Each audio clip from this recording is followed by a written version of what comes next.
अब यहाँ पे देखो, याद रखना, ये जो एल्वुलस है, ये जो एल्वुलाई है, this is a site of gaseous exchange, site of gaseous exchange. Gaseous exchange का मतलब क्या है कि हमारे पास एल्वुला ही वो हमारे पास स्ट्रक्चर्स हैं, वो हमारे पास स्ट्रक्चर हैं जहां पर गैसेस एक्सचेंज होंगी। हमारा जो एक्सचेंज सरफेस है, जो रेस्पिरेटरी सरफेस है, वो बेसिकली क्या है, एल्वुलाई है। वो क्या है, एल्वुलाई है, जिसके अंदर आपके ऑक्सीजन और कार्बन डाइऑक्साइड एक दूसरे के साथ एक्सचेंज होंगे। ऑक्सीजन जो है, जो एनवायरनमेंट से आ रही है, वो यहीं से बॉडी में एंटर होगी, और जो बॉडी में कार्बन डाइऑक्साइड थी वो यहीं से एंटर होगी, किसमें, लंग्स में एंटर होकर वापस से एक्सहेल करेगी, वापस से बॉडी से बाहर निकलेगी। तो जो साइट ऑफ एक्सचेंज है वो हमारे पास क्या है, एल्वुलाई है।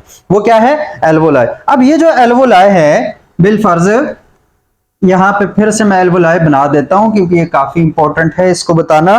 तो यहां पे बिलफर्ज ये एल्वुलाई है, यहां पे बहुत सारे मैं एल्वुलाई बना देता हूं ऐसे, इसके आगे सैक्स बना लेंगे ऐसे।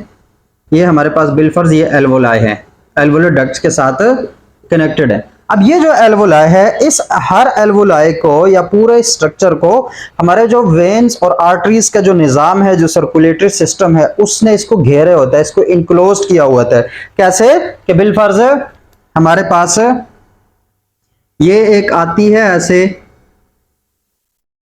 आर्टरी, वो डिवाइड करती है, फिर वो आगे मजीद डिवाइड करती है, और वो आर्टरीज जब डिवाइड होती हैं तो आर्ट्रियोल्स, और आगे फिर किस में कन्वर्ट हो जाएंगी, किस में कन्वर्ट हो जाएंगी, कैपिलरीज में, ब्लड कैपिलरीज में कन्वर्ट हो जाएंगी। तो ये ऐसे डिवाइड कर रही है, और ये पूरा मतलब एक गुच्छा है, और उस गुच्छे को तुम लोगों ने किसी जाल में, वो जो एक जाल सी देखी होगी जिसमें तुम लोगों ने फ्रूट रखा होता है, तो उस जाल की तरह ही ये जो ब्लड कैपिलरीज है, इस पूरे एल्वुलाई को क्या के इनक्लोज किए हुए थे। तो यहां से ये एल्वुलाई इसको क्या कर रहे हैं, इनक्लोज कर रहे हैं। अब एल्वुलाई को इनक्लोज करने वाला जो ब्लड है, ब्लड सिस्टम है, उसको बेसिकली कौन इनक्लोज कर रहे हैं, उसको हमारे पास ब्लड कैपिलरीज जो है वो इनक्लोज करती है। क्या इनक्लोज करती हैं, ब्लड कैपिलरीज।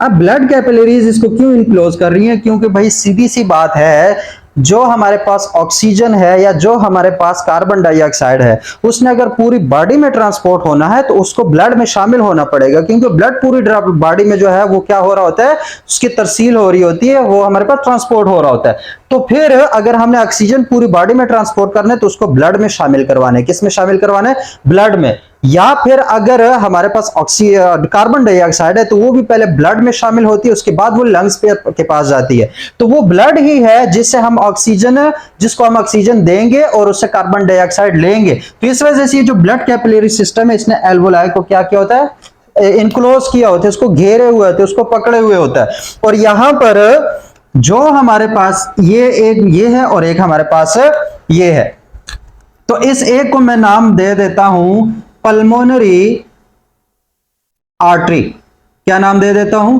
पल्मोनरी आर्टरी, और दूसरे को नाम दे देता हूं पल्मोनरी वेन। अब ये मैं क्यों बता रहा हूं, क्योंकि ये काफी इंपॉर्टेंट है एमसीक्यूज के हवाले से। पल्मोनरी वेन, याद रखना, जो पल्मोनरी आर्टरी है उसके अंदर आपका होगा डीऑक्सीजनेटेड ब्लड।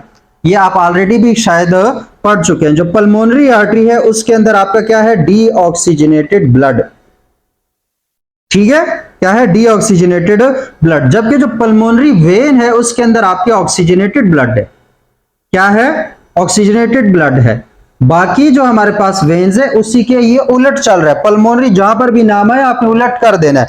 क्यों, वैसे आर्टरी का मतलब क्या होता है, आर्टरी का मतलब होता है हमारे पास ऐसी नालियां जो कि खून को दिल से दूर लेकर जाए, जो खून को दिल से दूर लेकर जाएं। जबकि हमारे पास वेन क्या होती है, ऐसी नालियां जो खून को दिल के करीब लेकर आए, दिल के करीब लेकर आए। तो अब मुझे ये बताओ, जब दिल से ये नाली निकलेगी, क्योंकि दिल ही वो है जो कि पूरे बॉडी में पंप करेगा खून को, तो वो डीऑक्सीजनेटेड ब्लड को अगर लंग्स की तरफ भेजेगा तो मतलब एक नाली जो दिल से निकल रही है लंग्स की तरफ जा रही है, लेकिन उसमें खून क्या है, डीऑक्सीजनेटेड है।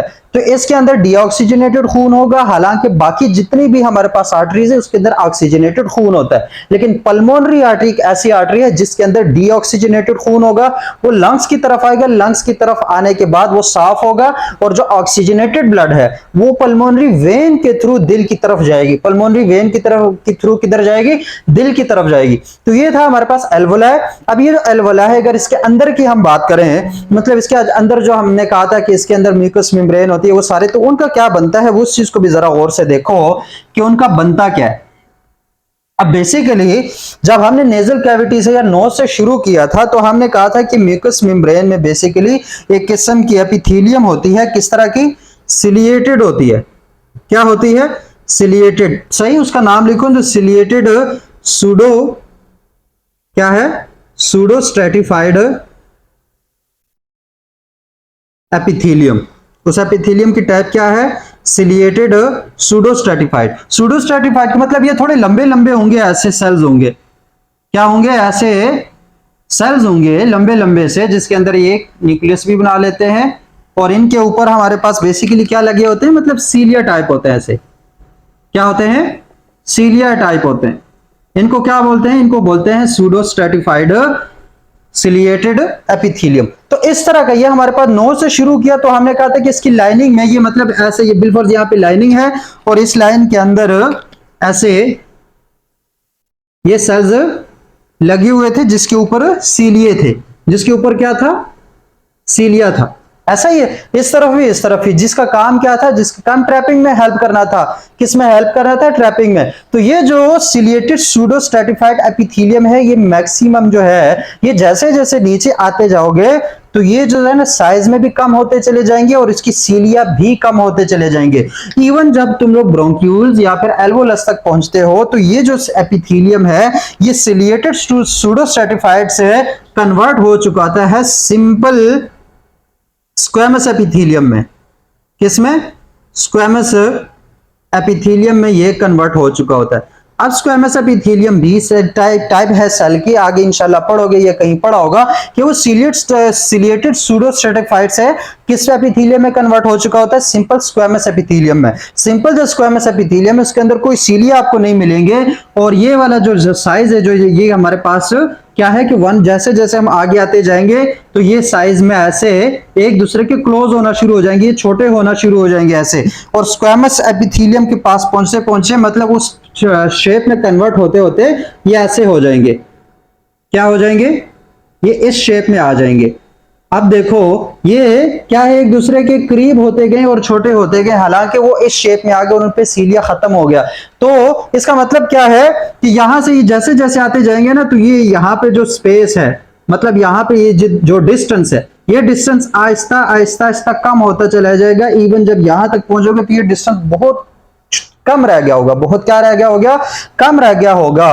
तो अब क्या है कि ये जो एल्वोलाई है, अगर एल्वोलाई के सरफेस पे हमारे पास स्क्वैमस एपिथेलियम है, क्या है, स्क्वैमस एपिथेलियम है, वैसे अगर इसके ऊपर होता सिलिएटेड सूडो स्ट्रेटिफाइड एपिथेलियम तो क्या है कि हमारे पास हवा के इधर होती, ब्लड इधर होता, तो डिस्टेंस क्या है दोनों के दरमियान काफी ज्यादा है, तो जो एक्सचेंज ऑफ गैसेस है वो सही से हो नहीं पाते। लेकिन जब वो इस फॉर्म में आएंगे, मतलब ये हमारे पास एक एल्वोलाई है, पहले उसमें अगर ऐसे था, अगर बिलफर्ज उसमें ऐसे थे और यहाँ पे सीलिया वगैरह थे तो हवा ऑक्सीजन वगैरह तो इधर होती, ब्लड इधर होता, तो ये डिस्टेंस बहुत ज्यादा है तो हमारे पास एक्सचेंज सही से नहीं हो पाती। लेकिन अब ये जो हमारे पास इसकी शक्ल वो ऐसे हो जाती है, जो सेल्स हैं वो ऐसे हो जाते हैं, उन पे कोई सीलिया भी नहीं होता, तो यहीं पे हमारे पास गैसेस होते हैं और यहीं पे ब्लड होता है, तो ये डिस्टेंस कम हो जाता है और इस डिस्टेंस के कम होने की वजह से जो एक्सचेंज ऑफ गैसेस है वो इजीली हो पाती है, वो क्या हो पाती है, इजीली हो पाती है। फिर आपको एक और मजीद इसके बारे में बता दूं कि जो एल्वोलाई है वो हमारे लंग्स में होते हैं 700 मिलियन,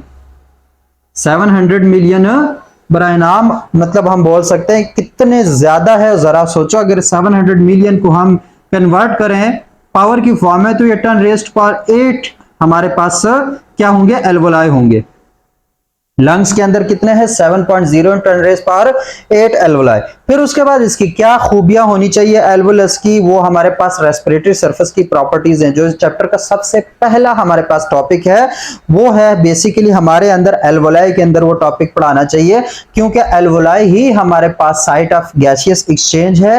यही एल्वोलाई हमारे पास क्या है, एल्वोलाई ही हमारे पास क्या बोलने वाला था, एल्वोलाई हमारे पास रेस्पिरेटरी सरफेस है। क्या है हमारे पास रेस्पिरेटरी सरफेस। रेस्पिरेटरी सरफेस की क्या क्या प्रॉपर्टीज होनी चाहिए वो देखनी है। तो इंशाल्लाह मिलते हैं एक और लेक्चर में एक और टॉपिक के साथ। तब तक के लिए अपना ख्याल रखना और मुझे दुआ में याद रखना।